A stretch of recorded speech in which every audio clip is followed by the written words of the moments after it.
أعوذ بالله من الشيطان الرجيم بسم الله الرحمن الرحيم الحمد لله القائل في محكم تنزيله وما تقدموا لأنفسكم من خير تجدوا عند الله هو خيرا وأعظم أجرا والصلاة والسلام على أشرف الخلق سيدنا وحبيبنا محمد وعلى آله وأصحابه أجمعين mbokk yi seen rajo télévision Mourchid asalaamaaleykum wa rahmatullahi taala wa barakaatu. ñu ngi leen di nuyu di leen ziar di leen baalu àq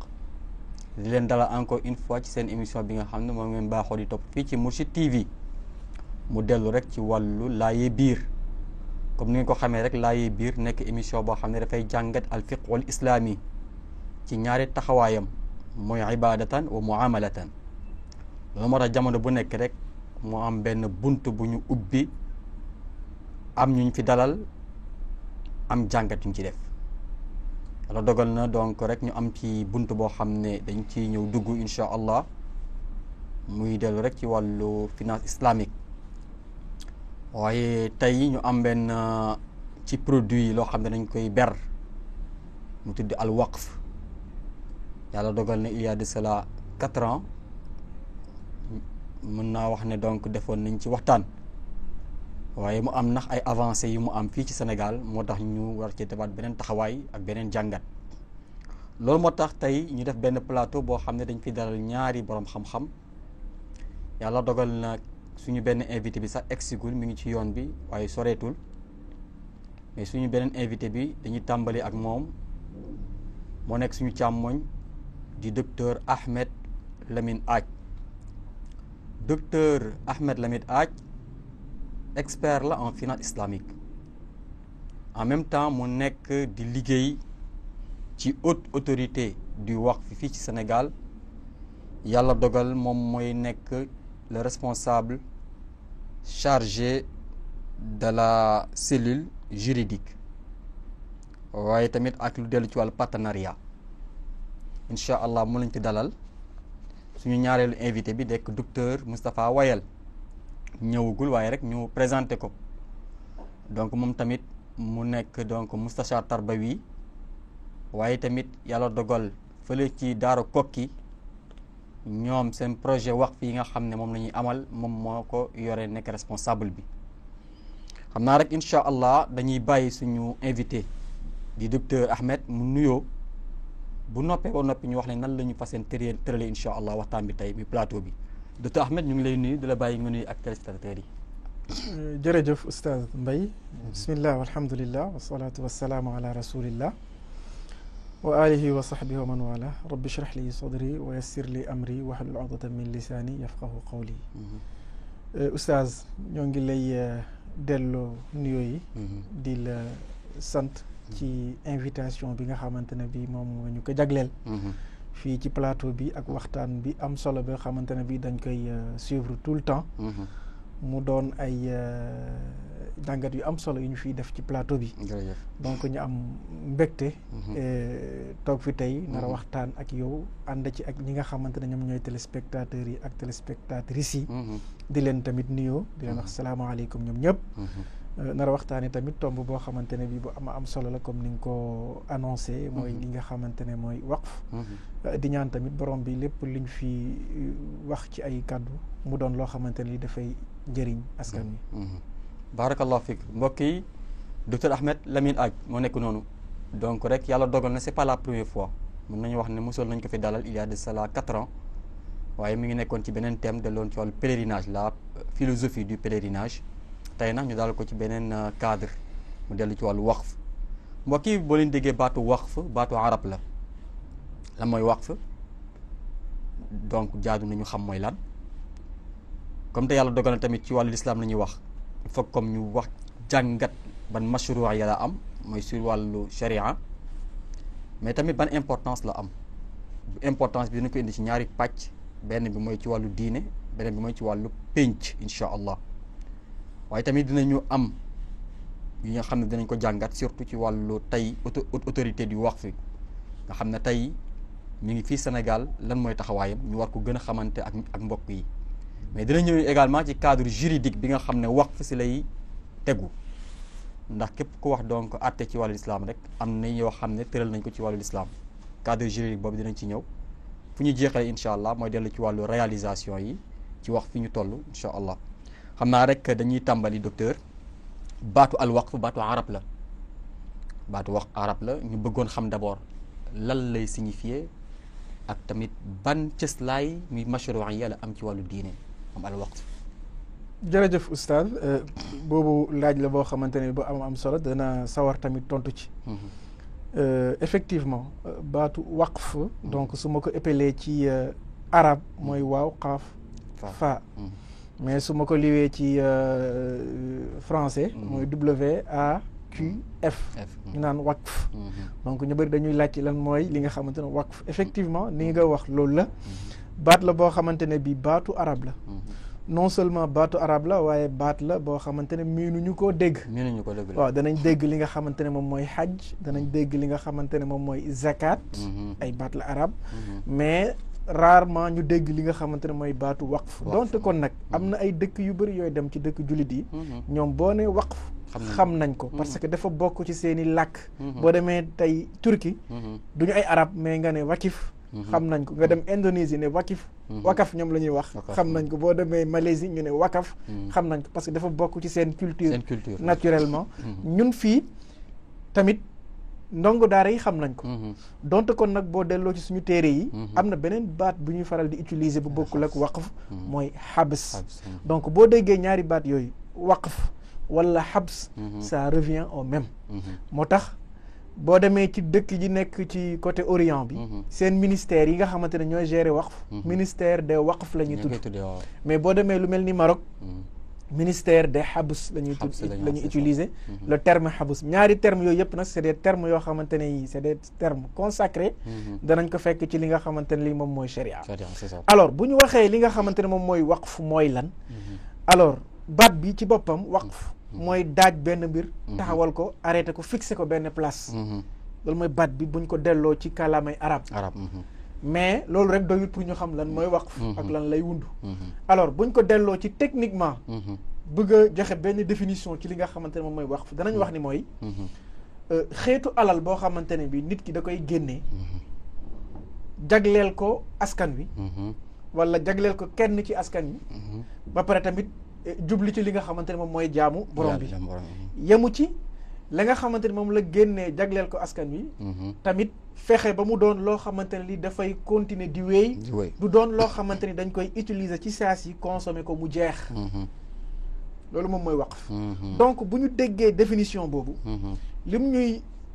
njëkk xamal mooy que ni waqf buñ ko waxee ci xeetu donation yi la bokk maanaam joxe la fii sabilillah waaye nag dafa am benn particularité bu ci nekk particularité bu ci nekk mooy dañuy fexe ba mu doon loo xamante ne lii lu ñuy génnee tey ñu jëfandikoo ko tey mu jeex waaye dafay wéy di njëriñ li nga xamante ne moom mooy askan wi wa illa boo génnee léegi joxe léegi ñu jëfandikoo ko léegi mu jeex léegi loolu sarax la jeex na waqf nag xeetu sarax la mais sarax la boo xamante ne bii dafay wéy di continuer du jeex dafay am continuité bu ñu demee ba ci kanam danañ joxe ay exemple ñu xam exactement naka lay demee donc bu ñu waxee li nga xamante mooy waqf delloo ko ci li nga xamante mooy l'islam ndaxte ñoo ngi ko xamee dëggantaan ci l'islam comme ni ñu xamee li nga xamante mooy zakat ak yeneen xeeti jaamu yeeg wala yi nga xamante ne l'islam daf ko jàngale waqfu bu ñu koy xoolaat ci li nga xamante mooy sharia danañ gis ne dafa bokk ci li ñuy wax at-tabarruat mooy may yu ñuy def wala joxe yu ñuy def maanaam les actes de libéralité alors boo fa demee nag donation buñ ko waxee maye dafa am ñaari xeet nga jël jëmm mbir mi alal ji daal di koy maye mu jeex wala loolu moom mooy joxe maye moom la ñuy tuddee alhiba waaw dañ koy tuddee alhiba ci sharia ak beneen xeetu joxe mooy jël la nga xamante moom mooy njëriñ li maye ko daal di garder denc li nga xamante ne mooy alal ji wax foofu lay dugg boo jëlee li nga xamante ne lii moom mooy njëriñ li daal di koy maye benn diir bu gàtt ne abal naa la par exemple oto bi nga jëfandikoo ko 1 mois delloo ma ko loolu mooy able loolu du waqf wala nga génnee oto bi ni jagleel naa ko lycée élèves yi nekk lycée Ouakam oto bi jagleel naa ko élèves yi nekk lycée Ouakam ba faw loolu moom mooy waqf donc oto boobu da ngay dégg na foofu kon bu boobaa dafa nekk oto boo xamante ne bi alal la boo xamante ne bi kenn du ko jaay kenn du ko donn kenn du ko maye kenn du ko voilà ni ñu koy waxee sax kenn du ko aliéné c'est ça. donc loolu moom mooy li nga xamante ne lii moom mooy waqf donc waqf dafa nekk benn instrument ci instrument yi nga xamante ne yi l'islam daf ko jàngale mu bokk ci instrument yi dañ ko duggal ci finance islamique ndaxte bu ñu delloo ci finance islamique dañu gis ne dafa nekk loo xamante ne lu yaatu la alors ci biir finance islamique nag dafa am ay yenn jumtuwaay yoo xamante ni dafa efficace l'islam jàngale ko te mu amal njëriñ li nga xamante ne mooy société bi bokk na ci jumtuwaay yooyu noonu moo ñaari jumtuwaay yu fës mooy azaka te mu nekk farata ak waqf bi nga xamante ne bii du farata azaka yàlla daf ko wàccee daal di koy teg ñenn ñi rek waaw encore teg ko ci yenn alal yi alors waqf dafa doon loo xamante daf ko boyal yaatal ko ku nekk mën nga koo def alal june mën nañ ko defee léegi nag donc mashru'iyya bi alors waqf nag boo ko delloo ci li nga xamante mooy cëslaayam fondement dañ koy delloo ci li nga xamante mooy l'islam yonent bi sallallahu alayhi wa sallam dafa wax ci benn xadis mu ne ci xadis bi nit ki bu demee ba génn àdduna amatul lenn loo xamante moom moo ko mën a jëriñ lu dul ñetti mbir waaw mu tudd ci benn bi mooy doom ju baax boo xamante ne bi moom mooy nekk ci ginnaawam di ko ñaanal ñaareel bi xam-xam yoo xamante ne ci daf ko bàyyi fii nit ñi di ko jëriñoo lu mel ni mu bind téere wala mu daal di fay taxawal li nga xamante ab daara jàngal nit ñi alxuraan loolu doon lax daf koy njëriñ beneen xeetu lii bi moom mooy mu bàyyi fi sarax soo xamante ne si dafay continuer di wéy sadaqa jaariya tuddee ko sadaqa jaariya sarax soo xamante ni dafay continuer di wéy ba law lu mel ni masalan gas teen gasal waa dëkk bi ab teen boo xamante ne bi nit ñi moom la ñuy utiliser loolu dafay continuer di wéy mu doon sarax boo xamante ne bi du yem ci benn fan du yem ci ñaari fan wala nga bàyyi fa kër boo xamante ne bi da nga ko jagleel jërim yi wala nga bàyyi fa tool boo xamante ne bi da nga ko jagleel daara yi donc yooyu yëpp ay xeetu sarax la mais sarax la yu particulier ndaxte sarax la yoo xamante ne yi dafay jàppale li nga xamante ne mooy société bi waaye dafay wéy day continuer c'est ça alors nag foofu lay daanelee mu doon loo xamante ne li jumtuwaay la bu am solo ndaxte tey rôle am bu mu waroon a jouer dëggantaan joué wu ko tey fi mu toll nii ci dund li nga xamante ne mooy julli ñi wala ci biir àdduna bi wala sax boo xalaatee mbir mi dëggantaan da nga naan wax fu rôle am dëggantaan sax da nga ko gën a gis ci dëkku yi nga xamante ne moom mooy bëgg naa si ñëw beneen tomb bi laa ci ñëw ci yoon barakallahu fiik mbokk yi ok donc xam naa vraiment docteur ni nga defee introduction am na solo parce que leeral nga ñu baat bi ci boppam étymologiquement leeral ñu également ci wàllu shar'an te mooy lan lañ ci namm wane ne donc baat la boo xam ne léeg-léeg ñu wax waqf léeg-léeg ñu wax alxabs mais benn la wan tamit ne donc rek nekk na loo xam ne ci maye la waaye wuute na tuuti ak hiba bu ñu miin te def nañ ci émission moo jiitu bii wuute na ak sadaqa def nañ ci émission moo jiitu bii waaye tamit nga gis ne donc la maye boo xam ne dafay wëy am na tamit cëslaay ci charia sadaqa jaariya boobu mën na ci dellu waaye tamit mën nañu wax ne sax donc Seydina Omar ci xare Xaybar donc rek terrain bi mu fa amoon dafa na yonent saa sallam terrain bi de lan laa ci mën a def loo xam ne dina ma jëriñ yonent saa sallam tettal ko ne ko la ko saraxee bàyyi ko fi lu muy jur ñu koy jox ñu ñàkk ñi yàlla di la ci bindal yiw donc je pense que am na ñu tettaloo ci loolu wax ne donc waqf am na cëslaay xam naa man mbokk yi suñu deuxième invité yaakaar naa waxoon naa ko sànq ba ñuy tàmbali muy docteur Moustapha Wayel egsi na yàlla dogal dañ koy bàyyi rek mu nuyoo bu nuyoo ba noppi incha allah ñu ñëw donc ci question bi nga xam ne moom lañu ko waajal docteur ñu ngi lay nuyu di la bàyyi nga nuyu ak téléspectateurs yi alhamdulilah min shaytaani rajiim bismillahi rahmaani rahiim wa sallallahu ala sayyidina muhammadin wa ala alihi wa sahbihi wa sallam tasliman kathira El Hadj maa ngi lay delloo nuyu di delloo nuyu docteur Aj di nuyu ñi nga xam ne ñi ngi seetaan ñëpp di nuyu waa kër gi technicien yeeg ñi jàpp ñëpp ak borom kër gi nga xam ne mooy yërëf kër gi di nuyu jullit ñëpp ci émission bu am solo bi nga xam ne moom nga organisé tey mu jëm ci alwaqful islami jërëjëf donc docteur Moustapha Wayel docteur xam naa dañuy ñëw léegi rek gis nañu léegi donc docteur Ahmed leeral nañu sens bi te yaakaar naa moo ñëw ci thème bi mbokk yi di nga ko gis la waqf sens importance et cadre juridique wax nañu sens bi donc gis nañu donc waqf nekk na loo xam ne ci jaamu yàlla bu rëy la donc ne lañu dañuy ñëw maintenant ci rôle am rôle bi nga xam ne moom la joué mais ci biir rôle bi tamit ñu gisaal ci importance am xam naa lay nekk benn thème boobu waxtaan kii boo xam ne question boo xam ne incha allah dinañ ko kii kenn ku nekk sa kii ban rôle donc moom waaw jërëjëf jazakallah xeyran maa ngi jégalu nag ci tardé bi ci début émission bi waaye ni ma fekk docteur di ko développé maanaam ci li nga xam ne mooy cëslaay li nga xam ne mooy waqf. dama ci laal tuuti rek après ñëw ci question bi nga wax. dañ ne Abu Talha al Ansari radiyallahu anhu lan tanaalul birra hattaa tunfiqu mimmaa tuhibbuun. ngeen am mbaax lu dul ngeen seet li ngeen gën a bëgg ci la seen alal ngeen di ko joxe ngir yàlla. dafa ñëw ci Yonent bi sallallahu alayhi wa sallam ne ko am naa tool yu bëri tool ay ferme tool yoo xam ne dañ ci ay garabu tàndarma yu bëree ci nekk ak yeneen. mu amoon benn tool bu ñu tuddee Bayruha. Bayruha nag Yonent bi sallallahu alayhi wa sallam daana fa dem du fa noppalu am na fa benn source d'eau maanaam ndox mu fa doon balle. moo xam ndox mu neex la woon Yonent bi sax da ci daan dem di ca naan. mu ne ko sama tool boobu nag dama ko joxe ngir yàlla. est-ce que Yonent bi sallallahu alayhi wa sallam ne ko baxin. waaw laalika maalun raabe. ne ko est-ce que loolu de moom alal ju am tono la ju am bénéfice la.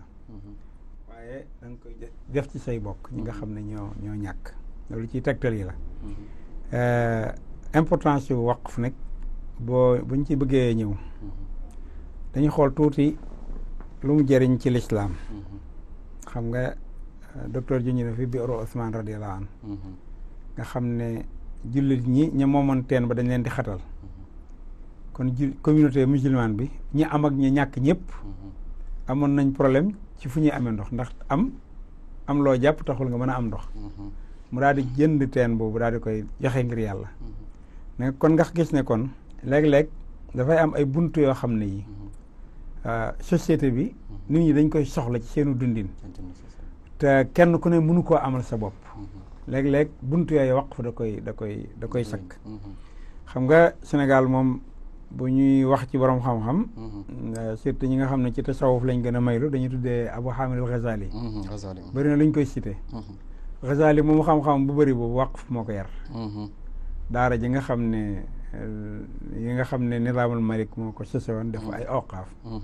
nga xam ne taalibe yi fa la ñu nekk di jàng ñu yor leen seen lépp borom xam-xam yooyu jàngale itam am lu ñu leen yoral. ba ñëpp mën a jàng. ñooñu ci loolu la ñu yoroo. léegi bu ñëwee ci alamul arabi ñiy jàng ñëpp dañuy dégg Azhar Sharif. maanaam ñi xam dara ci njàngoo arab ñëpp. wala ci lu jëm ci dundinu jullit ñi ci wàllu xam-xam. bu ñu waxee nit ñi dañuy tudd Azhar waqf la. maanaam nga xam ne léegi université bi yi gën a rëy ci àdduna bi ci la bokk. te ëpp ci taarix ci la bokk. boo demee Maroc boo demee Zaytun ak Xaraw yi naag yooyu ngay dégg ci al maghrib al arabi ci diggante Tunis ak Maroc yooyu yëpp ay awqaaf la woon. nga xam ne lañ njëkkoon fare jullit ñi mooy ci wàllu jàng ak yar. nga xam ne ñi bëgg a jàng te mënuñoo jàng wala amuñ ku leen yor wala fañ bëgg a jàng ji dañ fa tumuranke awqaaf yi ñoo leen daan yor. ci hadis boobu ñu tuddoon léegi ci Abu Talha day gis ki nit ki bu amee alal day am ay mbokkam yu muy dimbale. feeg mi ngi dund mën na leen dimbale. waaye nag saa bu roogi dogee alal ji toxoon na ci ay loxoom. dem ci yeneen loxo. est-ce que lam mënoon ak lam daan def loxo yooyu danañ taxawee loola. wala na mu ko daan defee danañ ko xam. wala na mu doon yéegee ay mbokkam yi ko jege ndax loxo yi danañ ko yéegee noonu. bu ko defee nag loola bu amee waqf boo xam ne dafa am lu mu def ci alalam. ne lii moom dama ko beral njaboot gi. ñu néew doole daal di leen tudd. nga xam ne kii yore waqf bi moo xam état la moo xam leneen lu ko yore la. dana xam ne alal ji bu jógee ci ñii la jëm. te nii lañ leen koy séddalee. bu ko defee kooka bu fi jógee itam. loola mu doon def day continuer ci ak njabootam. ñëm daan dimbale ñëpp ndimbal yi di continuer. loola ci njëriñul waqf la. ñaareel bi itam da ngay gis ne léegi ñun suñ dundin waaw parce que fii moom wax dëgg yàlla waqf moom xëy na bu amee lu fi xaw a tane tuuti mooy léeg-léeg gasteen wala tabax jàkka. waaw léeg-léeg tabax jàkka buñ góorgóorloo mën nañoo dem ba tabax daara ak école waaye itam li ci ëpp buñ ko tabaxee dañ cay daal di yem foofu. wala boog nit ki ni mu doon defi mbokkam rek ci alalam lay somp toujours di ca def. te doomu aadama moom ab manam saxut. moom ci boppam saxut. léegi li muy def comme dafa bëgg mu continuer ilaa yawmi diin. léegi bu ko yàlla joxee ba mu def dara. day seet nag loo xam ne da koy investir ci waq. pour lu nga xam ne loolu nga xam ne moom la doon def. loola bu fi jógee mu yor ko nga xam ne ci dundam da koy yor. bu fi jógee sax mu yor ko d'ailleurs sax dafay dimbalee borom xaalis yi. parce que bés seen nga génn joxe xaalis dafa xaw a jege xol. waaye bu fekkee ne li nga doon def am na loo génn investir ko ci yoonu suñu borom mu nekk fa ci sa dund sax la nga doon joxe da koy commencé di ko joxe léegi kon da ngay gis ne loolu dafa bëri ay njëriñ loola léegi waqf yi nag bu bëri woon ci réew mi ñi am ñëpp am luñ ca def da ngay xool ban impact la war a am ci wàllu social ci wàllu économie waaye ci wàllu social waaye diggante jàng ak yar ak ñi jaaxle ñi ñun ñëpp da ngay gis ne kon waqfu maanaam moyen bu am doole la ci xeex ñàkk ak ndóol ci xeet bi diine l'islam daa bàyyiwul dara len lu nekk andi na ko organisation boo xam ne bu ñu ca jaaree rek léegi dundinu dana dox te li nga xam ne moom lañ doon samp dana gën a dëgër ndax bu ñu doon xool ci lu lay jeexale ci sunu Sénégal gi dëgg la am na daara yu mag yu doon dund ba si yàgg mu xaw a sooxe am na ci yoo xam ne ay sëtaki sëtaat yu yàgg ñi ngi koy jéem a dundalaat di ko dekkalaat di ko yëngalaat waaye li ko waral lépp mooy ne léeg-léeg li ñuy amal du am institution yoo xam ne moo koy financé même léegi école yi nga xam ne tabax nañ ko ci ak centre yi nga xam ne tabax nañ ko ci réew mi léeg-léeg ngay dem ba saa gis centre boo xam ne bi dañ ko tabaxoon ba mu jekk mais tabax yaa nga yàqu léegi la mu doon liggéeyu ko parce que amutoon yenn ressources financières yoo xam ne dana ko mën a dundal léegi nag loolu moo tax ci waqf ci dundinu jullit ñi yi ñu fonk yëpp war nañu fexe daal ba organiser ko ba nga xam ne daal léegi liy dimbale ñu néew doole moo xam ci li ñuy lekk moo xam ci li ñuy fajoo moo xam ci nañuy jànge moo xam ci yeneen problème yi ñu am ci liggéey sax ci la waxtu istismar yi xam naa docteur dana ci moom économiste la dana ñëw ci côté yi donc luy yëpp dafa nekk loo xam ne lii société bi jullit bu nekk war nañ ko xalaat culture bi maanaam saqaafa bi ñu fexe ba tasaare ko ci nit ñi ndax Sénégalais yi ñu bëgg lu baax lañ dañuy dépensé lu baax lu bëri waaye léegi-léegi itam ñu dépensé ba noppi te fekk lañ fa def bàyyiwuñ fi lu ko sàmm la mu waroon a jur ci ab liggéey dugg yooyu daal yenn junj baarakalla am na solo bu baax a baax donc docteur yi ngi indi ci solo bi waaw indi nga solo bi am solo te mooy rek wane nga donc wax fa njëriñ yi nga xam ne moom la jur te mooy dina defal ay diggante te mooy sur le plan social am na ba lu muy def te mooy ñu ñàkk ñu taxawu leen mais tamit ci wàllu xam-xam am na yoo xam ne mën na ko ci def ci wàllu jaamu yàlla ak yeneen naa docteur dañu ñëw ba tey ci solo bi rôle bi mais surtout parce que lu nekk dañ koy organiser sànq ba ngay commencé wax nga ne donc wax fu ñun fii ñu koy soog a commencé di miin depuis quelques années bien que nag mag ñi amoon nañu ko daan defee mais après dañ ko institutionnaliser dañuy ñëw maintenant ci institutionnaliser boobu donc tey on parle de haute autorité du waqf nga xam ne tey léegi tëral nañ ko te état tamit am na mu koy tëralee bëggoon nañu tamit nga wax ñu donc exactement ci haute autorité boobu lu ñuy taxawee ci wàllu waqf ñu gisaa ci solom mais surtout ñu gis tamit les différents types de waqf anwaa'ul awqaaf yi je pense que dina am solo docteur. waaw laaj la bu am solo xam naa da nga may tuuti rek ma bismillah nga ñëw ci voilà ma jaar tuuti ci li nga xamante ne mooy ahamiya bi ak fii oustaz Moustapha daandale di ko nuyu au passage effectivement c'est-à-dire dafa am benn wax boo xamante ne bi Jaabir saxaabi la ci saxaabi yonent bi sallallahu alayhi wasallam la bokkoon la wax ju am solo dafa ne moom ci li mu xam néew na ci biir Médine koo xamante ne kii yàlla mayoon na la alal te defuloo waqf est-ce que donc loolu dafay wane ne benn culture générale la woon te état bi dafa tëddee woon ci anam boo xamante ne bi li ñuy tuddee les services publics moo xam ci wàllu njàngale mi muy éducation wala ci wàllu hydraulique joxe na exemple yi sànq ci li nga xamante ne mooy ndox mi ak yu mel noonu ba ci sax jihaad bi ak yu mel noonu yëpp maanaam les ressources financières yi ko doon téye dëggantaan ci waqf bi la doon jóge c'est ça loolu dañ ko développé mu continuer ànd ak li nga xamante ne moom mooy état yi fi jaar yu bëri wala yenn empire ba ci empire ottoman bi ba egsi ci éclairage public bi éclairage public yi nga xamante ne mooy gis nii foofu noonu waqf moo ko doon yor même Istanbul ci jamonoy xilaaf Ousmane bi ak li nga xamante ne mooy hôpitaux yi wala cimetières yi yëpp ba ci yoon bi nga xamante ne bi moom la ñu daal di xàll mooy autorail bi jógee Istanbul dem ba Médine ci yenn jamono loolu tamit waqf la woon boo xamante ne bi commerçant indien yi ñoom ñoo ko financé woon génne seen xaalis waqf ko ngir ñu xàll yoon boobu noonu mu nekk li nga xamante ne mooy autorail donc yooyu c'est des projets d'envergure yoo xamante ne yi waqf la te loolu moom mooy sensu waqf sallallahu alayhi wa sallam wala l'islam sax bu ñëw di jàngal nit ñuy wax c'est pour responsabiliser li nga xamante ne moom mooy société bi moo tax ma wax la sànq fa ma doon daanele ma ne la waqfu naam ñoo ngi koy doxal sax ci monde islamique bi waaye tamit boo demee ci Occident tamit foofu daanaka la gën a fese parce que li ñuy tuddee endowment wala trust loolu waqfu la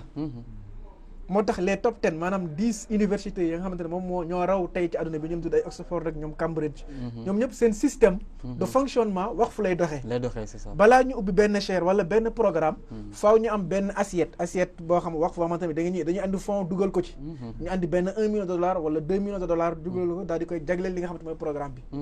bu ko defee xaalis boobu dañ koy fructifier di ci fay professeur wala chercheur yi nekk ci programme boobu noonu boo gisee tamit ñoo ngi ci ay des centaines de programmes yi ñu ubbi yu ci mujjee mooy Walid Ben Talal ci finance islamique bi yooyu yëpp c'est même lii bi la ñoom balaa ñu ubbi benn programme faaw ñu am benn maanaam wala disons assiette fonds voilà boo xamante ne fonds waqf boo xamante moom moo koy porté moo tax ñoom wekkuwuñu ci nguur wekkuwuñu ci kenn c'est ça loolu moo leen may doole ba tey ñoom ñoo raw ci àdduna bi ci wàllu njàngal ñun ñoo ngi traîner alors que am nañ li nga xamante ne mooy instrument boobu donc dafa am solo boo xamante ne bi dafa weesu domaine wala comment dire dimension individuelle mais dafay dem ba au niveau sociétal et même étatique donc état bi daf ci war a jàpp société bi jàpp ci donc bu ma fa tëbee daal di ñëw ci li nga xamante ne moom mooy sa laaj bi nga laaj effectivement dimension yooyu noonu ñu tudd sànq moom moo tax état bi am conscience boobu noonu ba tax mu daal di taxaw ci li nga xamante ne moom mooy jëmmal li nga xamante ne moom mooy instrument waqf ci biir réew mi moo tax mu daal di koy institutionnaliser alors que il faut que ñu leeral nag que ni waqf nekkoon na loo xamante ne lii amoon na fi c'est ça junj nga ko sànq mag ñi xamoon nañ ko c'est ça daan nañ ko jëfee mën nañ ci joxe ay exemple yu bëri lu mel ni sëñ Murtada Mbacke rahimahullah ak la mu yoroon fii ci ay daara mooy muassasatul Azhar ak li nga xamante mooy société transport bi mu doon utiliser waqf da ci daan bind sa waqfun lillah ak ay boulanger yoo xamante daf ko taxawaloon mu nekk ay awqaaf ak naka noonu tamit ñeneen ak ñeneen keroog dañ doon def benn waxtaan fii nii ci biir Médina ak comité lébu gi ci waqf ba ñu paree am ci kenn koo xamante ne kii mu jël di commenter mu ne man de man wax dëgg fa yàlla xaw ma woon waqf waaye am na loo xamante ñun fekk nañ ko fi suñu kër yi mooy effectivement li ngeen tudd nii mooy waqf ndaxte suñuy mag wala mag ñi ñoom dañ daan faral ci kër yi am na ci benn néeg boo xamante ne bi dañ koy junj joxañ ni néeg bi kenn du ko donn dañ koy jagleel li nga xamante ne moom mooy tukkikat yeeg wala ñi nga xamante ne ñoom ñoo nekk ñoo soxla fi ñu wàcc moo tax ba léegi sax ci biir kër yooyu noonu néeg boobu noonu kenn du ko laal ñiy dem di ñëw bu ñu ñëwee ci la ñuy wàcc loolu xeet waqf la effectivement donc ñoom xamoon nañ li nga xamante ne moom mooy wax moo tax état bi daal di koy institutionnaliser ko jaarale ko nag ci li nga junj sànq mooy cadre juridique bi nga xamante ne moom lañ mettre en place mooy loi bi nga xamante ne bi dañ ko voté en 2015 promulgué ko mu daal di encadrer lépp li nga xamante ne moom mooy waqf ci biir réew mi boole ci tamit beneen décret boo xamante ne moom mooy créer benn kër boo xamante ne bi moom mooy saytu li aju ci waqf ñu tuddee ko haute autorité di waqf mu nekk kër goo xamante ne kii ñaari mbir moo nekk ci biir direction générale ak benn organe bu ñuy tuddee commission de supervision boo xamante ne mooy saytu li nga xamante ne mooy seen liggéey alors ci biir commission de supervision boobu noonu boo ko xoolee ña ko composé une douzaine da nga ci fekk ñiy représenté yenn ministères sectoriels yi lu mel ni justice ak li nga xamante mooy santé ak éducation ñu fekk ci tamit ñetti expert ñaari expert koo xamante ne ñi nga xamante seen xam-xam dafa màcc ci wàllu fiqh ak ci wàllu li nga xamante mooy finance islamique ak ñi nga xamante ñooy représenté société civile bi ak yeneen structures yi donc seen mission autorité di waqf mu nekk ñaari mbir benn bi mooy fexe ba daal di jëmmal li nga xamante mooy waqfu public ci biir réew mi waqf boo xamante ne bi dañ koy jagleel askan bi yëpp fexe ba taxawal ay projet yoo xamante ne yi dana mën a téye yenn programme wala yenn besoin yi nga xam ne dañ koy soxla ci investissement bi waaw non ci côté fonctionnement bi exemple yi mu joxe sànq ay centres yu ñuy tabax yoo xamante ne souvent dafay lajj parce que dafay am problème de fonctionnement amuñu ay ressources donc loolu dañuy créer li nga xamante mooy ay waqf public waqf doo xam ne waqf d'investissement lay nekk wala par exemple benn waqf immobilier tabax benn immeuble bu mot boo xamante ne bi bu demee ba taxaw dañ koy exploiter la ciy génnee ci ay revenu locatif ñu daal di koy jagleel benn secteur par exemple mën naa wax ni secteur daara moderne yi d'ailleurs c'est un programme boo xamante ne bi moo ngi nekk en cours te jagleel nañ ko benn projet waqf boo xamante ne mooy gérer fonctionnement bi ñu am yeneen projet yoo xamante ne yi ci waqf public la dafay daal di gérer tamit yeneen secteur lu mel ni secteur santé wala secteur enfance en situation de vulnérabilité wala tamit li nga xam ne mooy autonomisation des jeunes et des femmes donc benn programme la boo xamante ne bu yaatu boo xam ne dañ ko fekk ci biir autorité di waqf beneen mission bi tamit mooy contrôler ak superviser maanaam saytu xeeti waqf yi nga xamante ni nit privé yi dañ koy def ci biir réew mi ndax tey fu ñu toll ci biir réew mi xëy na dañ ci ñëw ci réalisation yi mooy gis nañ ne def nañ benn recensement fekk fii lu takku ci ay waqf te jàpp naa ne liwaguñu gisaguñu lépp waaw li ñu gis lu tuuti la daanaka ak li nga xamante moo fi am waaye li ñu jot a recensement mooy 399 ci ay bien waqf yoo xamante ñoo nekk fii ci biir réew mi ci yoo xamante sax dafay yàgg ci xeetu waqf yu ne nag waaw ci école ak ci ay clinique ak ci ay kër ak yëpp dañ koy gis alors loolu tamit liggéeyu haute autorité de waqf moom mooy fexe càmbar ko ba ñu respecté la nga xamante mooy bëgg-bëgg ka ko taxawal foofu lay tontoo ci dernière question bi mooy xeeti waqf yi nga xamante moom moo nekk ci biir réew mi wala loi bi daal di koy consacré am na ñeenti xeeti waqf yoo xamante ne loi bi da koy tudd bu ci njëkk moom mooy waqf public mooy waqf bi nga xamante ne bi dañ koy jagleel askan bi yëpp waaw sans discrimination mooy xeeti waqf yi nga xamante ni nag moom la haute autorité di waqf di gérer moom ci boppam kooku mooy premier waqf bi yeneen ñetti xeeti waqf yi bu ci tegu moom mooy waqf d'intérêt public waqf d'intérêt public bu ñu ko waxee mooy waqf boo xamante ne bi ab privé moom moo ko créé jagleel ko askan bi yëpp waaw ab privé rek jóge fële daal di tabax benn immeuble bu rëy ni jagleel naa ko daara yi nekk Dakar c'est ça wala ni jagleel naa ko par exemple hôpitaux yi nekk muy waqfu xayri waaw waqfu xayri waaye bu dee privé la moom moo ko taxawal di ko gérer boppam kooku moom la ñu tuddee waqfu d'intérêt public waaw c'est ça bu dee haute autorité di waqf moom moo koy gérer ñu tuddee ko waqfu public loolu mooy différence bi entre c'est ça mooy man faa ama bi voilà ñaar yëpp man faa ama la mais bu dee gestion bi privé la waaw donc waqfu d'intérêt public la d'intérêt mais bu dee gestion bi haute autorité di waqf moom moo koy gérer waqf public la loolu moom mooy différence bi c'est ça mu am yeneen ñaari xeeti waqf yu des mooy waqf privé boo xamante ne bii tey da ngay génnee par exemple ci sa alal nga ne génnee naa kër gi jagleel ko sama njaboot duñ ko donn duñ ko jaay duñ ko tayle dañuy continuer du ci dëkk ku ci dem ba mënal boppam tamit génn bàyyee ko ñeneen ñi loolu moom waqf privé wala nga jël génnee leneen beneen xeetu alal jagleel ko li nga xamante ne bi une kerse wala nga ne par exemple génnee naa li nga xamante ne moom mooy sama tool bi jagleel naa ko daara ji waaw génne naa tool bi jagleel naa ko daara ji tamit ba léegi waqf li nga xamante ne mooy waqf privé la beneen xeetu waqf mooy waqf mix mooy nga jël sa alal wala la ngay génne daal di koy xaaj ñaar ne benn xaaj bi jagleel naa ko sama famille beneen xaaj bi jagleel naa ko askan bi yëpp loolu tamit boo neexee nga def ko par exemple tey boo fi amoon benn immeuble mu waroon immeuble boo xamante ne bi dafay génne ak njëriñ nga ne xaaj naa ko ñaari xaaj bi jagleel naa ko Fass Daara Fass Touré beneen xaaj bi jagleel naa ko sama njaboot barakallahu fiik loolu tamit ba léegi mën na nekk mu nekk li nga xamante ne mooy waqfu barakallahu fiik am na solo bu baax a baax gis nga mbokk yi ñëw nañu ci wàllu waqf ba tey gannaaw bi ñuy waxee sens bi waxee importance bi ak solo bu mu am te gis nañ ko te incha allah sax dinañ ci gën a ñëwaat beneen bi mooy ñëw nañu également ci organisation bi d'ailleurs moo tax ñu ñëw ci autorité bi ba gën ko xamale bien que am na yu des mais tamit ñu indi ci xeetu waqf yu am ñëw nañ ci maintenant dañuy ñëw ci réalisation yi maintenant pour waxtaan ci réalisation bi nag dañuy dem régie am na benn élément bu ñu préparé ñu suivre ko bu ñu paree ñu commenter ko après su ko ñëw ci cadre juridique bi nga xam ne moom mooy tënk donc waqf bi nan lay fonctionner ak yu demee noonu donc ñu dem régie suivre suñu élément bi ñu waajal.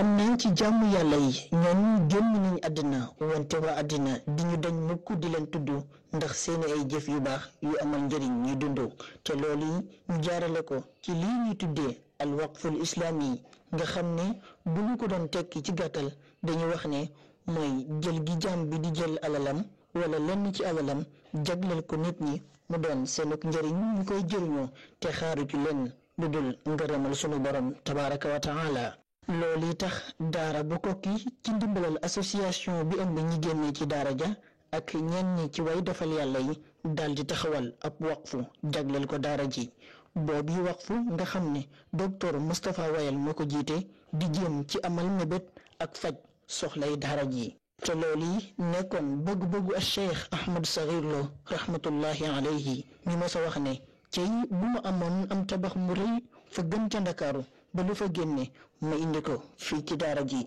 yooyu la kàddu nag mel na ni tàbbiwul ci noppi ku tax ndax firnde gi mooy naal ak réalisation yi waqfu bi jot a amal tàmbale ko nag ci atum 2006 mu bokk ci kër gu way defal yàlla joxe ca golf nga xam ne ci xaalis bi ñu jotoon dajale ci waqf bi lañ tabaxee benn R+4 bu am 10 appartement xaalis waqf boobu la tam la ñu jëndee beneen kër ca waagu ñaay nga xam ne ñoo ngi fay tabax ci jamono ji benn R+4 moom tam ak ay appartement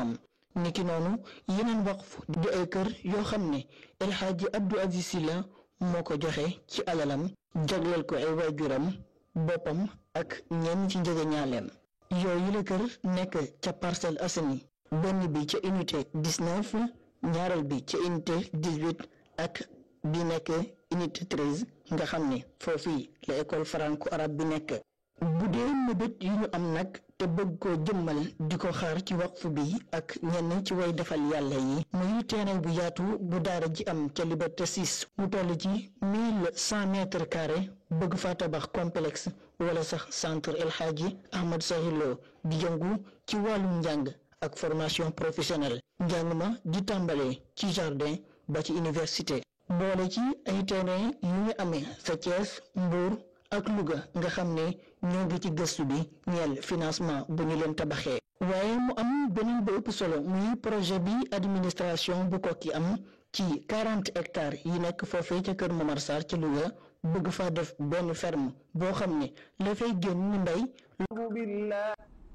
Barakallah fiika donc xam naa mbokk yi ñoo gis élément bi nga xam ne waajal nañ ko mu mel ne rek muy illustré ci wàllu réalisation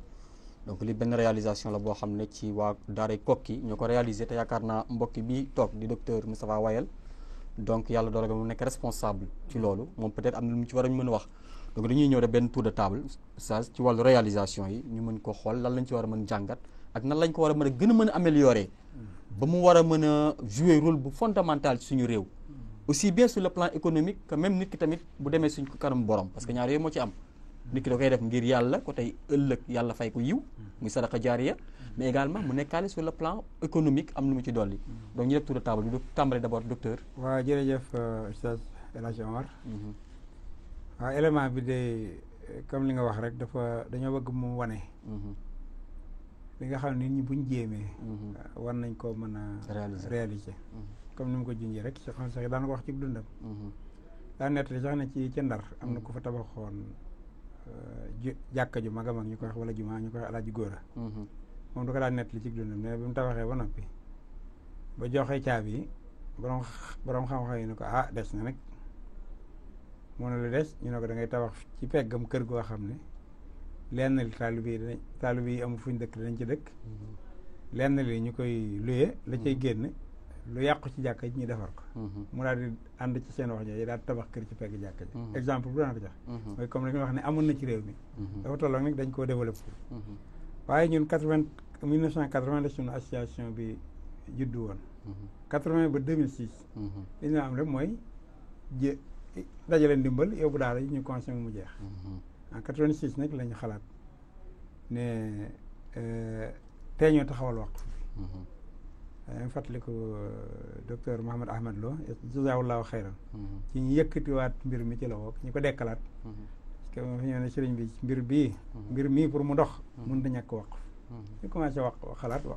daal di commencé ubbi ay liste ne gars yi lii daal moom li fiy dajale lu ñuy investir la fay jógee ñëw ci daara ji waaye duñ ko jox daara ji mu consommé ko léegi loolu léegi 15 ans yi nga xam ne moom la doxagun léegi gis ne li nga gis lépp ci diggante boobu la judd loo xam ne lii léegi kon mi ngi liggéey te lañ daan def dara wàññeeku ci lañ daan def lépp ngi dox waaye teewul association boobu ci seen yëngutu yi ci 15 ans yi lu mu gàtt nañ am nañ ay mbir yoo xam ne réalisé nañ ko ba am na soxla yu ndaw ndawaan yoo xam ne bu ñëwee daara ji daal di ko mën a faj te du xaar kenn loolu nag dafay joxañ rek benn joxañ rek la ne Sénégal bu fekkee ne ñëpp jubluwaat nañ ci waqf maanaam feeg at yu néew a néew mën nañu réaliser lu bëree bëri yoo xam ne secteurs yi nga xam ne moom la docteur doon junj yëpp waqf mën na faa yëngutu am na fi ay waqf nekk comme imaamul Jili Mbay bi waqf la xam nga bëri na fii lu jëm ci hôpitalu nu mu tudd Abass Ndao bi ak yeneen yi nga xam ne ay Croix-Rouge ak nangam yu bëree bëri yoo xam ne jamono ma cee xam dara daañu leen appuyer bu baax a baax a baax ci yi nga xam ne moo fay jógee ci ay secteurs yoo xam ne xëy na yi ci ëpp yenn yi feeñul lool waaye mi ngi liggéey waaye yu mel noonu itam dafa waroon a bëri ci réew mi te nit ñaa ngi joxe wax dëgg yàlla ñi ngi génn ay mais organisation bi daal c'est ça ak fexe ba daal li ñu bëgg a taxaw ci l'islam li ñu bëgg a taxaw ci wàllu social ñu fexe ba taxawal loo xam ne day génn xaalis di dem ci loola loolu daal mooy idée bi mooy xalaat bi dëgg la nag am na benn côté bu des mooy ci wàllu organisation ak encadrement bi ci wàllu état foofu laa bëgg ñëw xëy na moom dana gën a leeral incha allah ay quelques blocages parce que léegi xam nga ba tey boo amul bàyyi wala nga am titre foncier doo ko mën a enregistrer ci waxtu xam nga daanaka boo génnee Dakar nii boo génnee fii biir Dakar gi sax lu bëree bëri ci Medina jëm kaw ay ba tey ay permis d'occuper ay nanga moo fi nekk léegi xëy na loolu ci blocage enregistrement yi ci la bokk xëy na war nañ ci xëy na ak loi bi nga xam ne mooy permettre nit ñi pour ñu transformer seen kër yi gratuitement def ko ay titre foncier xëy na bu demee ba ci kanam application bi gën a yaatu xëy na dana am yeneen facilité yu mu andi mais daal jubluwaay bi daal du kokki la ñu wane mais daal mooy exemple bi daal benn exemple la rek benn exemple la boo xam ne illustration la ñuy liggéey ci l'islam yu nekk fañ nekk moo xam association la moo xam kërug diine la war nañ ko mën moo xam moo quartier la bu yor jàkka war nañu fexe daal ba góorgóorlu ci wàllu waqf c'est ça ba nga xam ne culture boobu dañ koy culture bi c'est ça am na solo barakallahu fiik donc docteur xam naa rek ci réalisation yi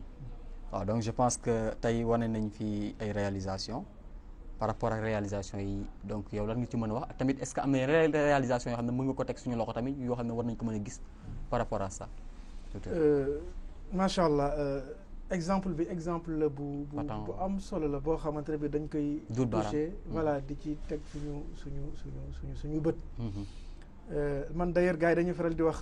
daara yi Koki wax fa la man dama naan sax daanaka dëkk bi yëpp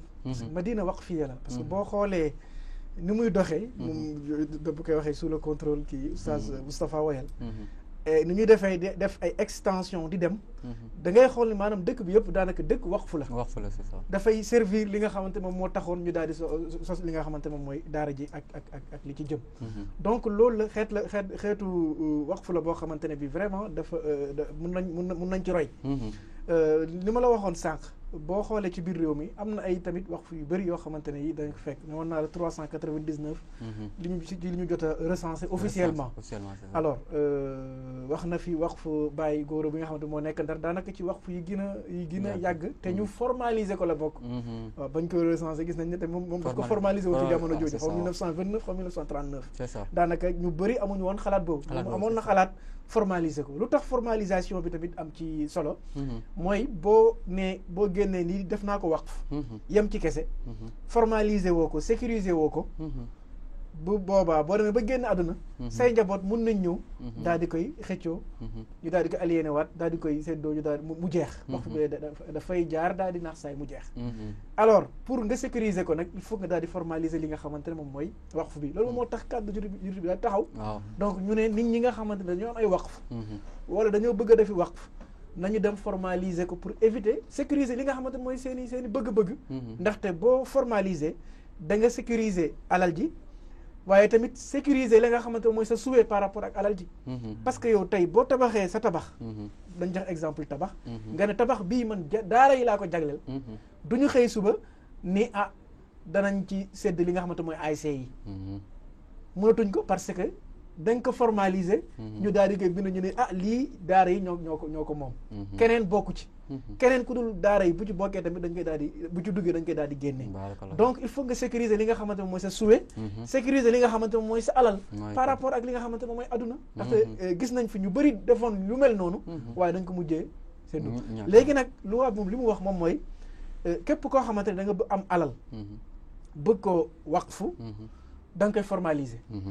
alal nag buñ ko waxee ay xeetu alal yu bëri la am na li ñuy tuddee les biens immobiliers mooy li nga xamante mooy terrain yeeg kër yi waaye tamit am na ay biens meubles wala sax xaalis c'est ça wala des actifs financiers ak actions yu mel noonu yëpp mun nañ ko waqf waaye problème bu mu junj sànq mooy li aju ci wàllu les biens immobiliers boo amoon terrain wala nga am ab kër bëgg ko wax fu tey jagleel ko dara lii dellu ci askan wi loi bi dafay wax ni faaw nga am moomeel gu mat kër gi ci kër gi waaw moo xam donc mooy li ñuy tuddee pleine propriété alors titre foncier wala yooyu moo la koy wan loolu lu koy justifier ci papier moom mooy titre foncier c'est ça waaw bail bi sax am na ñu ko dul nangu parce que dañuy wax ne motul 99 ans c'est vrai boo defee yenn jéego yi mun na nekkaat li nga xamante mooy titre foncier alors bu ñu xoolee nag li ëpp ci li nit ñi yor c'est des permis d'occupation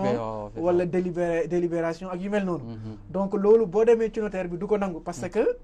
titre boobu wanewul ne yaa ko moom dañ la ko abal rek wala voilà yaa ko occupé waaye moomuloo ko donc loolu mooy problème bi effectivement problème la boo xamante ne bi ñoo ngi ci dox ay jéego di ci waxtaan ak des direction générale des impôts et domaines ngir xool yan saafara la ñuy fex ba dugal ci li nga xamante mooy mbir moomu yemu ci ñoo ngi waxtaan tamit notaire yi par rapport ak frais de constitution parce que notaire bi tamit boo demee ci dafay liggéey waaw faaw nga fay ko waaw tamit léeg-léeg nag mu diis xam nga bu ñu nee waqfu joxe la fii sabilillah wala sarax la xëytu sarax la ba pare ñu ne da ngay fay pour saraxe am na ñu bëri ñoo xamante ne xëy na seeni xel du ko nangu c'est ça waaw moo tax on est conscient de ça te effectivement facteur de blocage la boo xamante ne bi actuellement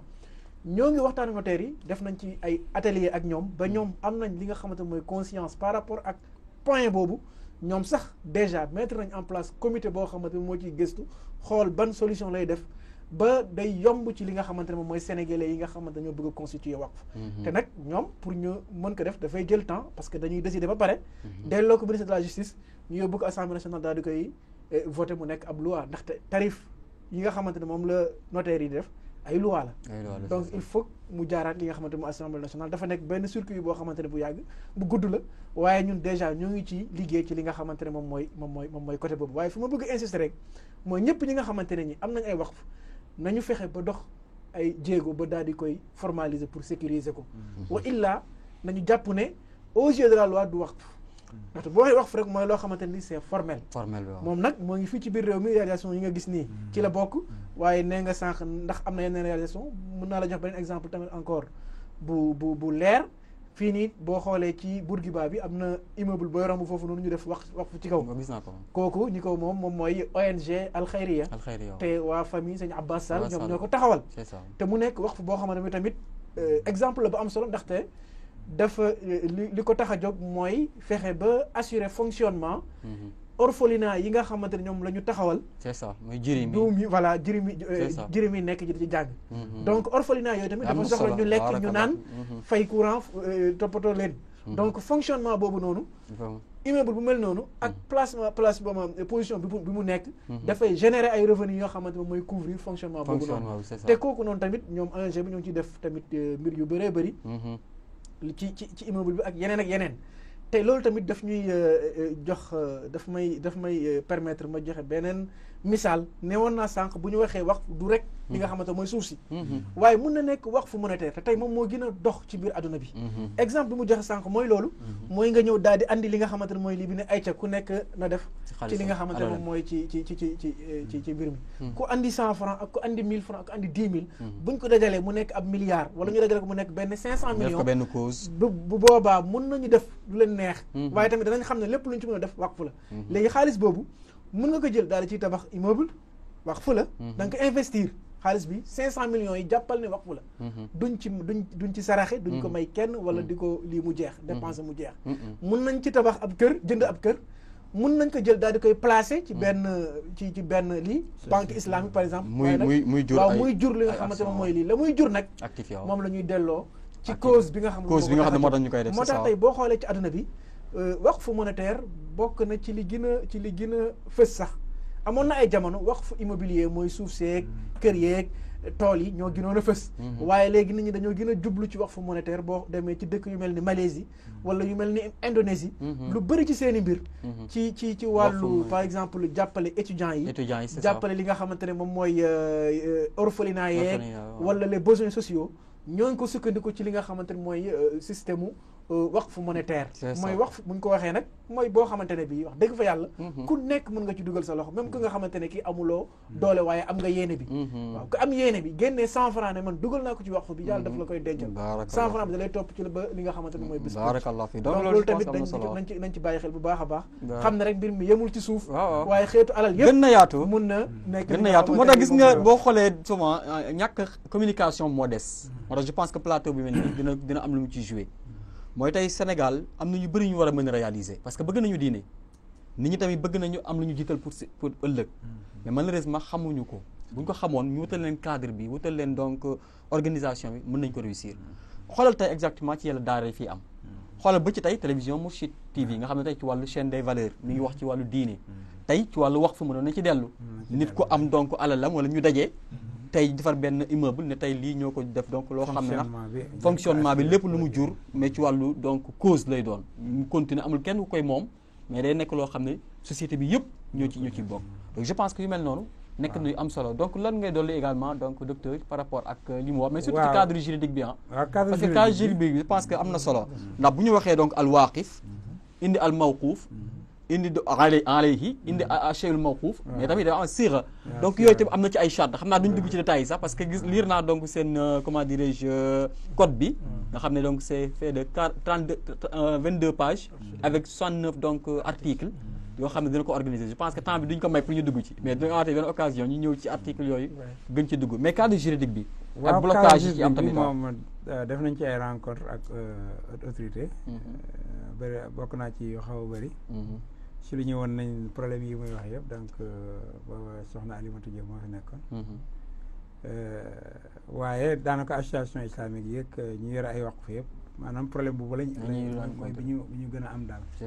waaw problème bi bu maanaam nekkul ci loxoy autorité comme ni mu ko junjee ci maanaam texte ci réew mi la suñu texte ni mu tuddee ci wàllu suuf ak domaine national waaw dafa am lu mu jur ci ay complications yu bëree bëri léegi xëy na nag autorités yi comme yëg nañ ne ñëpp a ngi koy jàmbat danañ ko wutal saafara waaye daal moom blocage la parce que boo demee ba ca Kër Momar Sarr ñu daggal la fa suuf si yaatu nga ne léegi lii dama koy bay lu fi jógee ngir yàlla mais suuf si bés état mënoon naa xëy nangu suufam pour rien du tout parce que dañ la ko abal rek pour ab diir léegi kër yi ngay am fii yëpp mën nañoo xëyoon ne la kër gi nangam ak nangam loolu itam da nga ciy am ay problème parce que xëy na mën nañu dédommager mën naa nekk nii mën naa nekk ne parce que dañ la abal suuf si te nag li ëpp ci li ñu am ci loolu la nekk xëy na bi nga xam ne entreprise yi junj na ko ñi nga xam ne yàlla dafa ñuy liggéey ci wàllu xaalis moo xam ay entreprise la moo ay société moo xam ne ñoom mën nañu am ay nangami action yoo xam ne yi lii moom waqf fa ko moom la mën nañoo ñoom ay pexe ba xaalis boobu di liggéey nga xam ne pourcentage bi lii ko tax a jóg lii ci xaalis bi lu mu mën di jur ci santé la jëm lii lu mu mën di jur ci daara yi la jëm lii lu mën loolu itam ay yoon la yoo xam ne borom xaalis yi mën nañoo amaat yeneen buntu yoo xam ne yi danañ ci contourner maanaam danañ fa jaar mën a am légitimité te am lu ñu def donc itam ay action ci société yi yoo xam ne yi ci waqf fi dañ koy inscrire ak yu demee noonu xëy na daal yeneen bunt la yoo xam ne borom xaalis yi mën nañ caa yëngatu pour le moment waaye li ci des nag moom mooy réalité bi mooy lii mooy nit ñaa ngi joxe ay waqf ñu ngi investir ñu ngi tàmbali mbir mi di dox waaye nag loo ci xam ne lii léegi enregistré nañ ko ba mu dox xëy na moom du bëreegul noonu ndax blocage yi nga xam ne pratiquement ñun ci suñu expérience rek bi ñu amee kër gi nekk golf bi nga njëkk a génne non bu waagu ñaay bi bi ñu ko jëndee boobu moom titre foncier la amul problème waaw amul problème bi nekk yi nekk parcelles yëpp nag ay permis dëkk bi la ba golf donc léegi donc boo li nga mën a def lépp mooy dem ci autorités yi nga xam ne ñooy autorité compétente yi yor lool bu bañee nekk ci turu nit nga xam ne kër gi daal moom ci turu waqf lañ koy bind saa bu ñu demandé mu am titre foncier itam dana fekk moom ci turu association waqf bi ci la nekkoon loolu daal pour le moment moom lañ mën a defagul waaye ba tey daal blocage la boo xam ne il faudra donc état bi gën a accompagner waaw day dalal xelu nit ñi waaw c'est ça xam nga c'est ça léegi nga joxe kër ñu watul kayit ba ne li titre foncier la boo xam ne dañ ko def waqf nga xam ne ilaa yawmil qiyaamati waqf la day tax kiy joxe alalam xelam gën a dal xelam gën a dal te loolu am solo la ci wàllu économie defe naa ci wàllu finance surtout maanaam nit ñi li ñuy def ñu am xel mu dal ne lii état ànd na ci te sécuriser na ko ba kenn c'est ça mënu ko surtout sax sécuriser bi mooy wóoru al amaana bi mooy wóoru gi mooy tax nga xam ne lii wóor na c'est ça lii wóor na kenn mënatu cee def yenn pexe barakallah fi loolu xam naa sax presque ñu ngi suñu nee nañu presque temps bi jeex na mais dinañ amaat incha allah du ñàkk beneen occasion boo xam ne dinañ gën a duggaat ci détails parce que am na ci yoo xam ne bëgg naa ñu gën ci ñëw sax mais des na mais bu ñu amee kàddu yu ñuy jeexalee donc docteur waaw kon de xamal ne waqf daal lu ñu war a siiwal la lu ñu war a waxtaane la ci réew mi nga xam ne réewum jullit la te nit ñi bëgg diine lool te di ci def seen alal ju bëree bëri te lu bëree bëri ci liggéeyu diine bi di sooxe ndax manque de financement c'est ça kon a xam ne ñun école yi gën a baax ci réew mi jullit ñi moomuñ ko université privée yi gën a baax nekkul ci loxoy l'islam hôpitaux privés yi gën a baax nekkul ci loxoy l'islam ci dëkk yi nga xam ne ñoo gën a nekk dëkku diine bëreegu fa bu fekkee am na yenn modèles yi commencé ci yenn dëkk yi waaye demeegul noonu te yooyu yëpp nag waqf fa mënoon na ko jël en charge c'est ça ba foo dem ci dëkkub diine fekk fa jàngukaay yu baax fekk fa fajukaay yu baax yoo xam ne yi nga xam ne nit daf koo soxla ci dundam te li ëpp ci suñu population dañoo néew doole réew mel noonu nag gannaaw yàlla baaxe ne ñu am ay kilifay diine yoo xam ne bu ñu waxee nit ñi dégg leen problème mu taalibe sax problème ci laa bëgg a wax léegi maanaam ñoo xam ne bu ñu waxee nit ñi dégg leen war nañu fexeel ba pousser leen ci cadre yu mel noonu ñu amal ko nga xam ne daal nit ki bu xiifee lekk bu feebaree faju bu bëggee jàng-jàng parce que ñetti mbir yooyu nit koo ko assuré dimbal indil nga ko ndimbal lu rëy a rëy bu feebaree faju bu bëggee jàng-jàng bu xiifee lekk te yooyu moyens yu efficace la ci lutter contre la pauvreté c'est ça fexe ba xeex ndóol ci réew bi c'est ça donc c'est état gën na ko war a waxtaane këru diine gën koo waxtaane ñiy waxtaan ci diine ñëpp itam di ko waxtaane gën koo waxtaane tey jéem a gëstu di am ay modèle di ko jox di ko ci joxe c'est ça loolu daal laa doon yóbbu barakallah fii ñu ngi lay jaajëfal bu baax a baax docteur Rayel donc oustaz yéen kàddu ngay jeexale yaakaar naa tamit am na interpellation par rapport mu la wax sànq ci wàllu orphelin yeex wàllu surtout talibé yi man am na benn expérience moo vivre temps yi dama dem benn dëkk dama gis ne talibé yi am na benn talibé bu nekk ak kër goo xam ne foofu ngay dem ñoom ñoo la yoreel sa lekk ñoo la yoreel sa ndox boo kiiwee foofu ngay ñëwee kii organisation waaw bu bala nga doon docteur bu tuuti rek léegi xam nga état fii itam Sénégal dañoo am ay problème Louga en 94 bu fekkee sama xel naxuma parce que ñu faa def benn ci bi ñu jëkkee commencé ay journée talibé yi inspecteur Cheikh Tidiane Gaye rahmatullah alayhi moo doon animé conférence bi maa nekkoon talibé bi doon joxe témoignage mais li ñu fi tënkoon mooy dañ commencé Louga def ko ville pilote dañ fexe ba taalib yi fi nekk yëpp ñu indi système parrainage kenn ku ne am kër gu la yore ñu doog a jëm ci naan waaye franc ñun daal dañuy théoriser waaye